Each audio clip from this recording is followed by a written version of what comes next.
Oral cavity, very good, oral cavity को पढ़ा। आज हम ओरल कैविटी से आगे पढ़ेंगे और टॉपिक हमारा होगा स्वॉलोइंग। क्या पढ़ेंगे जी?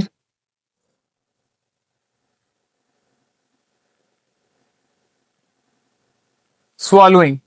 देखिए, स्वॉलोइंग खाने का निगलना, इसे हम क्या कहते हैं? स्वॉलोइंग, खाने को निगल लेना, इट्स कॉल्ड स्वॉलोइंग। पॉइंट समझ आया जी?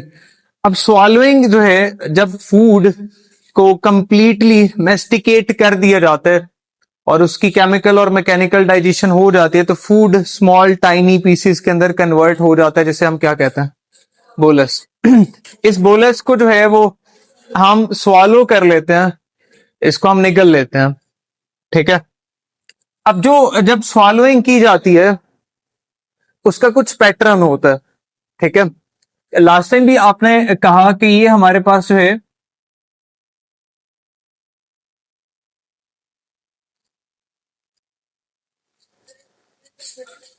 ये जी, ये हमारे पास ओरल कैविटी है। ठीक है। ओरल कैविटी, ये नेजल कैविटी है। ये हमारे पास इंटरनल नॉस्ट्रल्स हैं, यहां पर लगी हुई है टंग। और ये क्या है? फेरेंक्स। ठीक है। ये क्या है जी? Internal nostrils. ये क्या है? टंग। और ये क्या है? फेरेंक्स। आपको पता है ना, फेरेंक्स जो है that is a muscular pathway which is common for both air and food. इसमें जो है वो एयर भी जाती है और इसमें जो है वो फूड भी जा रहा होता है। ऐसा है कि नहीं जी?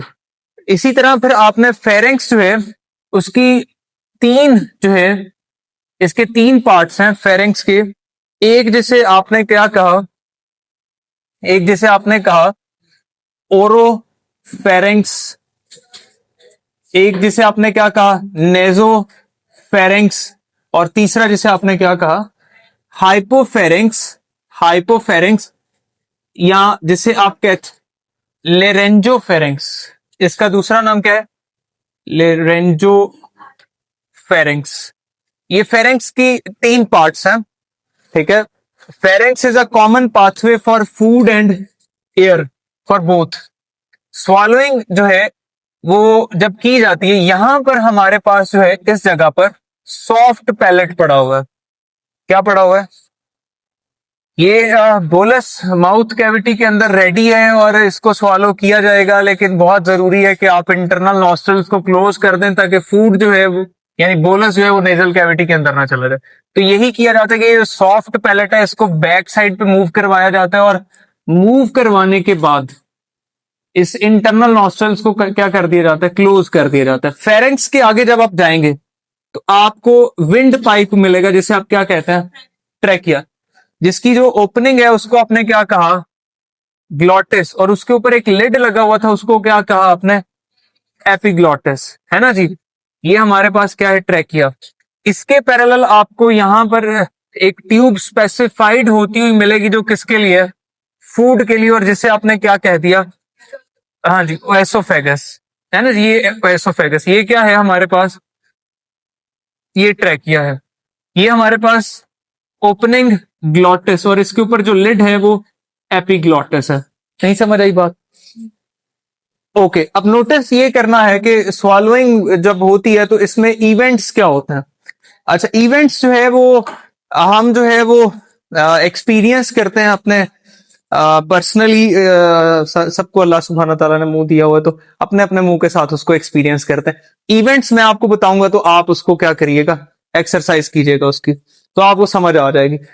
तो खैर, मुद्दा ये है कि हमारे पास जो है बोलस पड़ा हुआ है ओरल कैविटी में और हम उसको स्वॉलो करने लगे हैं। सबसे पहला इवेंट क्या होगा? ठीक है, सबसे पहला इवेंट ये होगा कि जो हमारी टंग है हम उसको ऊपर की तरफ लेके जाते हैं और हार्ड पैलेट के साथ उसको क्या करते हैं? अटैच करते हैं।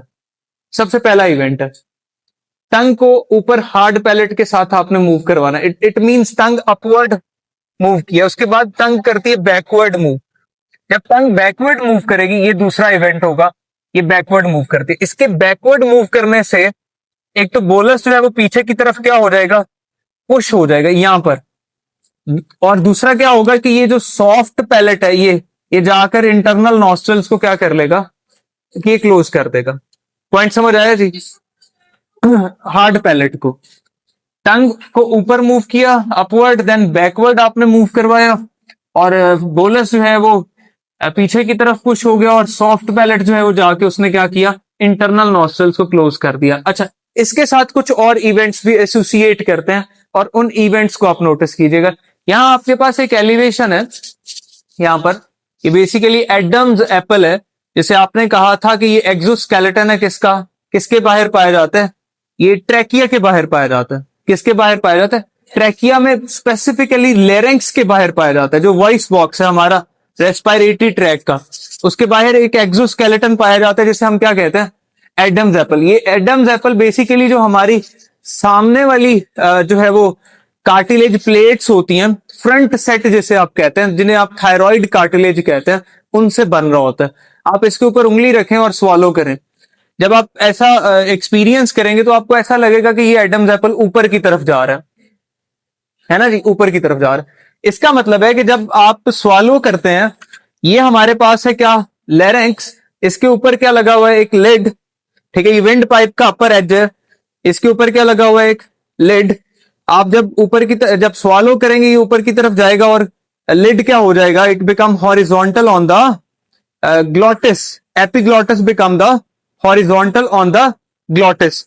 ये इवेंट किस वजह से हुआ, by the movement of tongue, ठीक है, जिसकी वजह से क्या होगा कि ये एपिग्लॉटिस क्लोज करेगा किसको, ग्लॉटिस को। विंड पाइप ब्लॉक हो गया, अब फूड आ रहा है, और फूड डायरेक्टली किधर चला जाएगा, एसोफेगस के अंदर। फूड किधर चला जाएगा, इस प्रोसेस को हम क्या कहते हैं, स्वॉलोइंग कहते हैं। इस प्रोसेस को क्या कहते हैं, इवेंट दोबारा सुन ले, टंग अपवर्ड मूव करेगी, देन बैकवर्ड मूव करेगी। इसकी वजह से सॉफ्ट पैलेट इंटरनल नॉस्ट्रल्स को क्या करेगा, दूसरा जो हमारे पास ट्रैकिया है ये ऊपर की तरफ मूव करेगा, जिसकी वजह से जो एपिग्लॉटस है it become horizontal on the glottis to close the glottis, to close the windpipe, ठीक है जी। और फूड जो है वो ड्रॉप होगा किधर, एसोफेगस के अंदर। फूड किधर ड्रॉप हो जाएगा, एसोफेग। ये क्या हो गया, स्वॉलोइंग हो गई। ये क्या हुआ, जबरदस्त।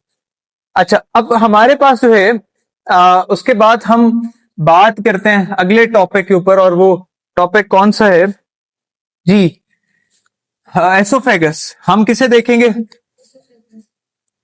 एसोफेगस। अच्छा, एसोफेगस की लोकेशन को सबसे पहले डिफाइन करना बड़ा जरूरी है। आपको आइडिया यहां से भी हो रहा होगा कि ये एक शख्स खड़ा, ये एक शख्स है, लेट सपोज मैं यहां पर मेंशन कर देता हूं कि ये एसोफेगस है जी।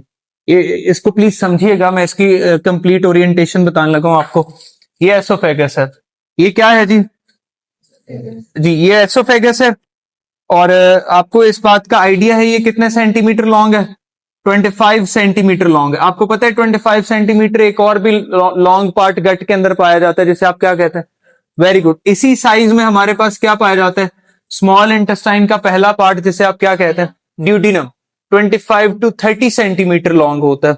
अच्छा खैर, एसोफेगस जो है इसके ऊपर क्या पाया जा रहा है जी, फेरिंक्स पाई जाती है, आप यहां से देख सकते हैं। अच्छा, ये जो हमारे पास एसोफेगस है ये क्रॉस करता है किसको, ये क्रॉस करता है ऐसे, ये यहां पर डायाफ्राम होता है। ये क्या है जी, ये बेसिकली डायाफ्राम है। ये क्या है, डायाफ्राम में एक पोर बनाता है, उस पोर को हम क्या कहते हैं, हाइटिस कहते हैं। उसको हम क्या कहते हैं, उस सुराख को जो ये पोर बना रहा होता है डायाफ्राम में, उसको क्रॉस करने के लिए और एब्डोमिनल कैविटी में जाने के लिए उसे क्या कहते हैं, हाइटिस कहते हैं। अच्छा, नीचे जाने के बाद ये ओपन होगा किसके अंदर जी, ये स्टमक के अंदर ओपन होगा। ऐसा है कि नहीं जी। खैर, लास्ट टाइम आपने इसमें बात की थी, आपको अगर याद हो, आपने इसके स्फिंक्टर्स को देखा था। हमने कहा कि ये स्फिंक्टर जो एसोफेगस और फेरिंक्स के दरमियान में पाया जाएगा उसे क्या कहेंगे, अपर एसोफेजियल, क्योंकि ये एसोफेगस से ऊपर था, तो इसे हम क्या कहेंगे, ये अपर एसोफेजियल स्फिंक्टर है जी। अच्छा, ये पहला स्फिंक्टर था किसका? डाइजेस्टिव ट्रैक का। दूसरा स्फिंक्टर आपको यहां पर नजर आया, ये जी, इसे हम क्या कहते हैं? Very good, cardiac sphincter. अच्छा, इसी तरह आपने एक और नाम भी इसका पढ़ा, हाँ जी, इसे आपने क्या कहा? Lower oesophageal sphincter. एक और नाम भी दिया आपने, गैस्ट्रो एसोफेजियल स्फिंक्टर। क्योंकि ये हम पहले पढ़ चुके हैं इसलिए मैं यहां पर शॉर्ट फॉर्म्स लिख रहा हूं। खैर, नोटिस करने वाली बात यह है कि जो हमारे पास एसोफेगस है, इसकी जो वॉल्स हैं, ये इसकी जो वॉल्स हैं, इसके अंदर पाए जाते हैं स्मूथ मसल्स। क्या पाए जाते हैं? Smooth muscles. स्मूथ मसल्स की दो लेयर्स पाई जाती हैं। एक जो होती है वो किस तरह की है? सर्कुलर। और दूसरी कौन सी है? Longitudinal. Longitudinal length wise exceed करती है और सर्कुलर जो है वो डायामीटर के अक्रॉस जो है वो एक्सीड करती है। सर्कुलर जब कॉन्ट्रैक्ट करते हैं डायामीटर कम होता है, सर्कुलर जब रिलैक्स करते हैं डायामीटर इंक्रीज करता है। लॉन्गिट्यूडनल जब कॉन्ट्रैक्ट करेंगे लेंथ कम हो जाएगी, लॉन्गिट्यूडनल जब रिलैक्स करेंगे लेंथ इंक्रीज हो जाएगी। दोनों मसल एंटागोनेस्टिकली काम करते हैं, एक जब कॉन्ट्रैक्ट करेगा तो दूसरा। इनकी एंटागोनेस्टिक मूवमेंट की वजह से एक वेव लाइक पैटर्न अपेयर होता है, ठीक है, गट के अंदर, जिसे हम क्या कहते हैं? पेरिस्टॉल्सिस कहते हैं। जिसे हम यहां पर लिख देते हैं, जिसे हम क्या कहेंगे? यहां पर लिख देते हैं पेरिस्टॉल्सिस, वेव लाइक पैटर्न, जिसकी वजह से फूड डिराइव होता है माउथ से एनस की डायरेक्शन में। ओके, अगली बात, अब यहां पर आप ऑब्जर्व करेंगे कि कोई भी सिक्रीशन नहीं रिलीज करता एसोफेगस। एसोफेगस में कोई सिक्रीशन नहीं रिलीज होती। हाँ, हुआ क्या था? माउथ कैविटी जो है हमारे पास, जैसे आपने ओरल कैविटी या बक्कल कैविटी कहा, वहां पे स्लाइवा रिलीज हुआ था। क्या रिलीज हुआ था? जिसकी पर डे की प्रोडक्शन जो है स्लाइवा की, वेरी गुड, स्लाइवा की जो प्रोडक्शन है 1 to 1.5 लीटर डेली की है। और इस स्लाइवा के अंदर एक एंजाइम पाया जा रहा था, स्लाइवरी अमाइलेज। वही एंजाइम बेसिकली डाइजेशन को कंटिन्यू रखता है किसके अंदर? एसोफेगस के अंदर। एसोफेगस के अंदर इटसेल्फ कोई एंजाइम रिलीज, कोई एंजाइमेटिक सिक्रीशन रिलीज नहीं होती। क्लियर हो गया जी? ओके। अच्छा, अब हमारे पास जो है, हमने ये भी यहां पर लिख लेंगे, ये सेकंड स्फिंक्टर है किसका? गट का, हाँ, डाइजेस्टिव ट्रैक का। अच्छा, खैर आगे मूव करते हैं। अब जो हमारे पास एसोफेगस है, उससे फूड ड्रॉप कर जाएगा किधर? स्टमक के अंदर। अब स्टमक को स्टार्ट करते हैं। तो ये हमारे पास क्या है जी? आपको पता है स्टमक एमसीक्यूज